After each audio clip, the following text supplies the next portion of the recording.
Para saudara-saudari yang dikasihi Tuhan, Tuhan itu Allah yang kaya akan rahmat. Maka Ia membagikan rahmat itu kepada setiap orang sesuai dengan kehendaknya dan juga sesuai dengan kebutuhan orang per orang. Maka orang yang membutuhkan banyak rahmat, Ia memberikan banyak. Dan kepada orang yang membutuhkan sedikit rahmat, Ia memberikan sedikit. Masing-masing sesuai dengan kebutuhannya. Dan karena itu masing-masing yang mendapat rahmat dari Allah sudah mendapat takarannya sendiri. Karena itu kalau ada tetangga, kenalan yang mendapat rahmat Allah lebih banyak daripada yang diterima sendiri, nggak usah meri, nggak usah iri hati.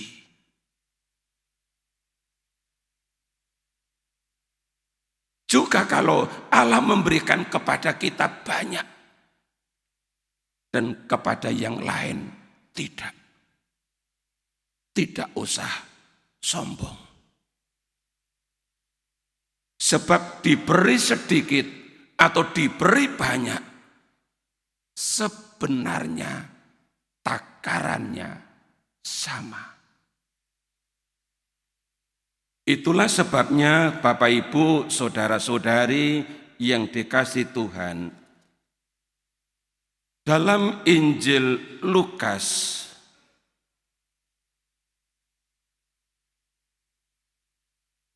bab 12 di ayat 48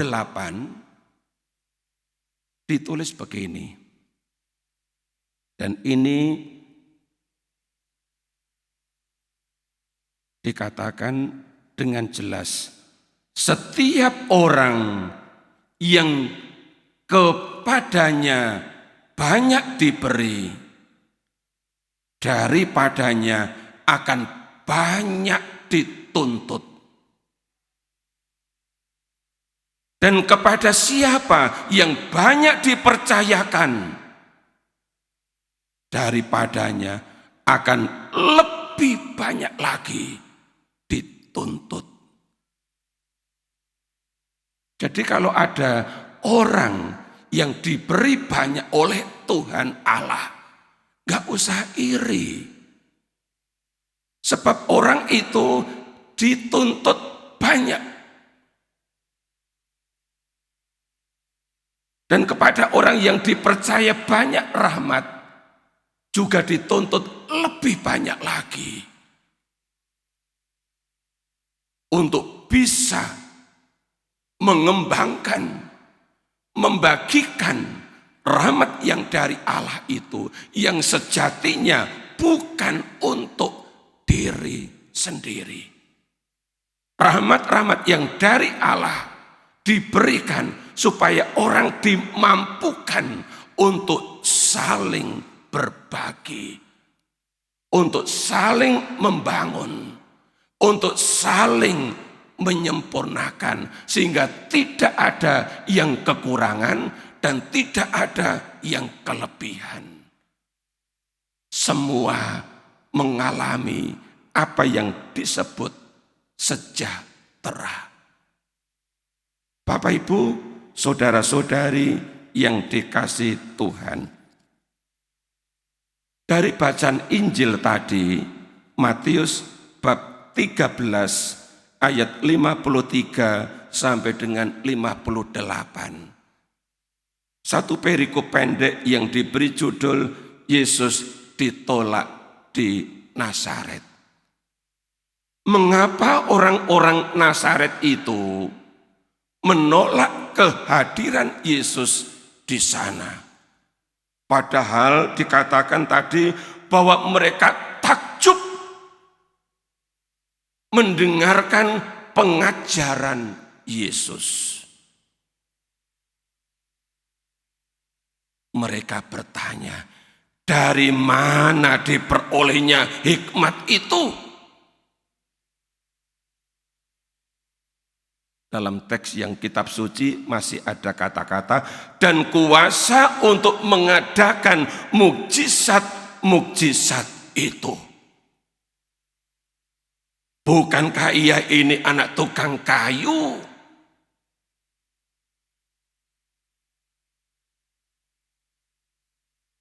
Bukankah ibunya bernama Maria? Suami istri yang sederhana. Kita tahu persis keluarga ini. Tapi kok Yesus ini tampil hebat. Kata-katanya bikin takjub, kagum, heran.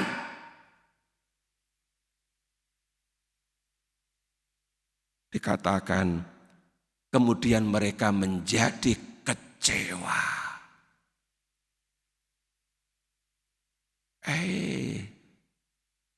Ternyata keluarganya gak lebih hebat dari kami.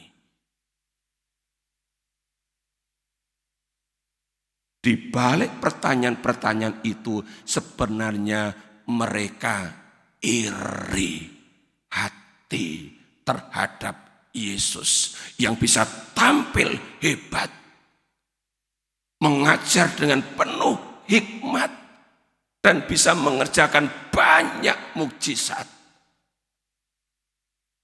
Mereka enggak bisa. Mereka iri dan kemudian menolak dia lebih lama di tempat asalnya, Nazaret. Bapak, Ibu, saudara-saudari, Paus Fransiskus dalam seruan apostolik Sukacita Injil di artikel nomor 99 memberi nasihat begini, waspadalah terhadap godaan iri hati. Karena iri hati memang berbahaya dalam kehidupan bersama. Kemudian dalam seruan apostolik Sukacita Kasih di artikel nomor 95 dia menjelaskan apa itu iri hati. Dia tulis di situ, iri hati adalah bentuk kesedihan yang muncul atas keberuntungan orang lain, atas keberhasilan orang lain, atas kehebatan orang lain. Persis seperti orang-orang Nazaret. Mereka enggak bisa happy, mereka enggak bisa bergembira menyaksikan kehebatan Yesus melakukan banyak mukjizat. Iri hati.